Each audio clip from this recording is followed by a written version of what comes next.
आज का पहला प्रश्न है हम लोग का, इस ब्रह्मांड में मौजूद प्रत्येक वस्तु जो पदार्थ से निर्मित है उसे वैज्ञानिकों ने क्या नाम दिया है, बताना है। जो वस्तुएं पदार्थ से निर्मित है उसे वैज्ञानिकों ने क्या नाम दिया है। तो ऑप्शन ए में इसका क्रिस्टल, ऑप्शन बी में ठोस, ऑप्शन सी में द्रव्य, ऑप्शन डी में द्रव्य। तो इसका करेक्ट आंसर हो जाएगा ऑप्शन नंबर डी, द्रव्य। ब्रह्मांड में मौजूद प्रत्येक वस्तु जिस पदार्थ से निर्मित है उसे वैज्ञानिकों ने द्रव्य यानी मैटर नाम दिया है।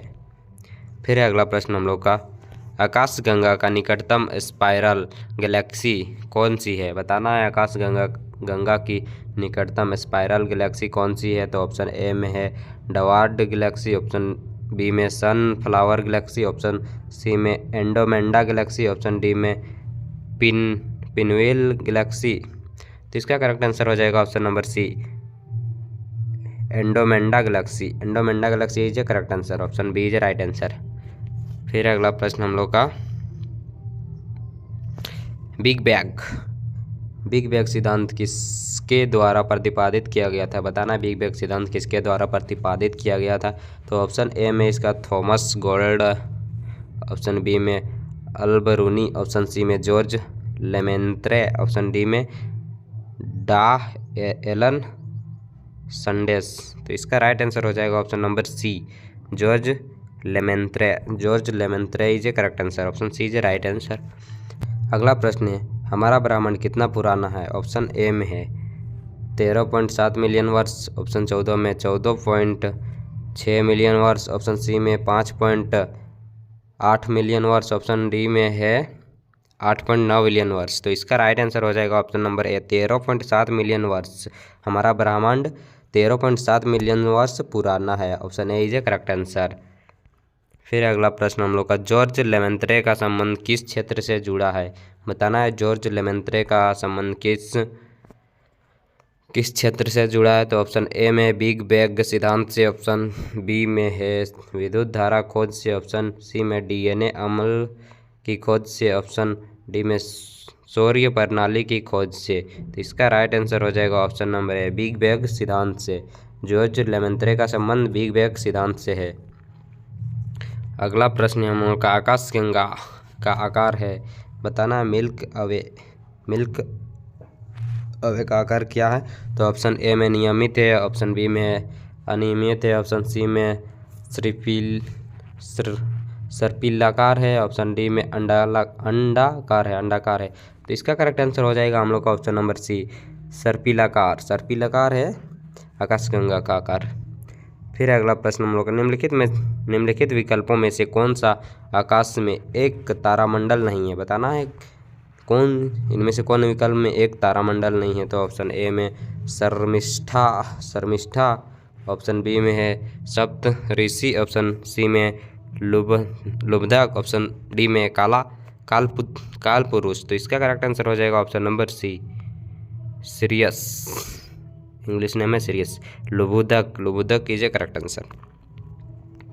फिर अगला प्रश्न हम लोग का, गैस धूल और अरबों सितारे का एक विशाल संग्रह कहलाता है, बताना। गैस धूल और अरबों सितारों का एक विशाल संग्रह क्या कहलाता है। ऑप्शन ए में ब्रह्मांड, ऑप्शन बी में आकाशगंगा, ऑप्शन सी में नक्षत्र, ऑप्शन डी में विश्व। तो इसका करेक्ट आंसर हो जाएगा हम लोग का ऑप्शन नंबर डी, विश्व इज ए करेक्ट आंसर। नहीं, इसका करेक्ट आंसर हो जाएगा आकाशगंगा, option number B is a correct answer. Gas धूल और अरबों सितारों का एक विशाल संग्रह क्या कहलाता है। तो आकाशगंगा कहलाता है।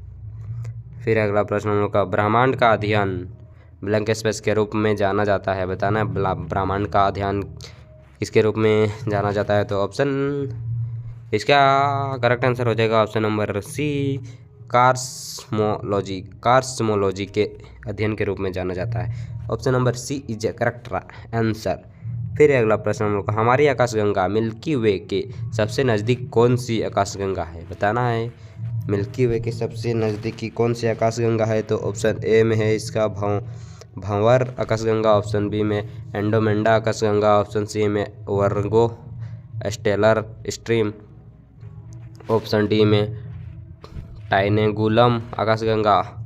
इसका राइट आंसर हो जाएगा ऑप्शन नंबर बी, एंडोमेंडा, एंडोमेंडा आकाशगंगा इज ए करेक्ट आंसर। फिर है अगला प्रश्न हम लोग का, उस एक्सोप्लैनेट का नाम बताइए जिसे पृथ्वी का चचेरी बहन माना जाता है। बताना है पृथ्वी का चचेरी बहन किसको माना जाता है और इसे पृथ्वी 2.0 के रूप में जाना जाता है। बताना है यह कौन है। ऑप्शन ए में है केपलर 452 बी, ऑप्शन बी में है यूरोपा 31, ऑप्शन सी में है वरुण, ऑप्शन डी में प्लूटो। तो इसका करेक्ट आंसर हो जाएगा option number A Kepler 452 B को पृथ्वी की बहन, चचेरी बहन माना जाता है।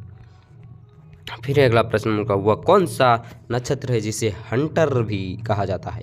बताना है वह कौन सा नक्षत्र है जिसे हंटर भी कहा जाता है। तो ऑप्शन ए में इसका उर्सा मेजर, ऑप्शन बी में इसका स्कॉर्पियो, ऑप्शन सी में इसका ओरियन, ऑप्शन डी में इसका लियो। तो इसका करेक्ट आंसर हो जाएगा ऑप्शन नंबर सी, ओरियन नक्षत्र को हंटर भी कहा जाता है। ओरियन नक्षत्र को हंटर भी कहा जाता है। गाइज का इंपॉर्टेंट प्रश्न है सभी एग्जाम में आने वाले रेलवे के, तो आप लोग अच्छे से देखते जाइए और हमारे चैनल में पहली बार होंगे तो चैनल को भी सब्सक्राइब कर लीजिएगा। फिर अगला प्रश्न हम लोग का, किस तारे की स्थिति का पता ओरियन तारामंडल की मदद से लगाया जा सकता है। तो इसका करेक्ट आंसर हो जाएगा हम लोग का ऑप्शन नंबर डी सिरियस तारे की स्थिति का पता ओरियन तारामंडल की मदद से लगाया जा सकता है। फिर अगला प्रश्न, हेली धूमकेतु अब कब दिखाई देगा। बताना हेली धूमकेतु अब कब दिखाई देगा गाइज, आने वाला भविष्य में। तो इसका करेक्ट आंसर हो जाएगा 2061 में हेली धूमकेतु अब दिखाई देगा। फिर अगला प्रश्न हम लोग का, ब्लैंक स्पेस एक प्रसिद्ध तारामंडल है जिसे शाम में देखा जा सकता है। इस तारामंडल को शिकारी के नाम से भी जाना जाता है। ब्लैंक स्पेस में क्या भराएगा बताना है। तो इसका करेक्ट आंसर आ जाएगा ओरियन। ओरियन एक प्रसिद्ध तारामंडल है जिसे शाम में देखा जा सकता है। इस तारामंडल को शिकारी के नाम से भी जाना जाता है।